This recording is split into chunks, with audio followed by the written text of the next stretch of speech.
In 1944, in the small town of Alkaloo, South Carolina, two young white girls went missing while out riding their bicycles. Hours later, their bodies were found near a ditch, beaten to death. The town was gripped with fear and anger, desperate to find someone to blame. The very next day, police turned their attention to a 14-year-old black boy named George Stinney. JRB George was small, barely 5 feet tall, weighing only 90 pounds. He was known in the community as quiet, polite, and helpful. But in the racially divided South of the 1940s, none of that mattered. George became an easy target. He was arrested without his parents present, interrogated alone by white officers for hours. Reports say they threatened and pressured him until he supposedly confessed. There was no written record of this confession, no signed document, no witness, just the word of the police. George was a scared child, alone,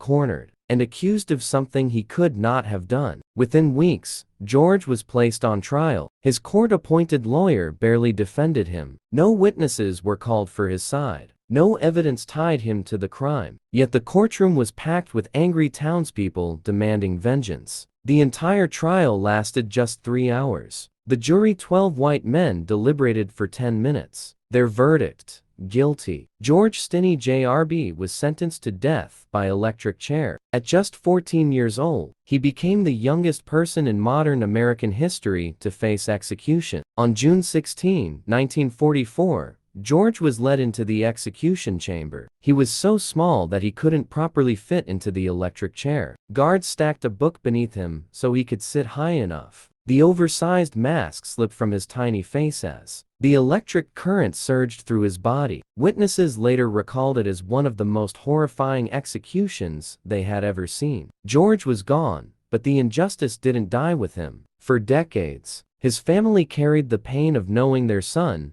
brother, and loved one had been executed for a crime he did not commit. The truth eventually began to emerge. Evidence that could have proven his innocence was ignored at trial. Witnesses who could have supported his alibi were silenced. It became clear that George Stinney JRB was nothing more than a scapegoat, chosen because he was young, poor, and black in the Jim Crow South. In 2014, 70 years after his death, a South Carolina judge reviewed the case. The conviction was overturned. The judge ruled that George had not received a fair trial, that his rights had been violated, and that his so-called confession was unreliable. But the ruling, while symbolic, came far too late. George's name was finally cleared, but he had already lost his life. He was just a child, executed not for what he did, but for who he was. The story of George Stinney JRB is one of the most tragic examples of injustice in American history. It reminds us how dangerous fear,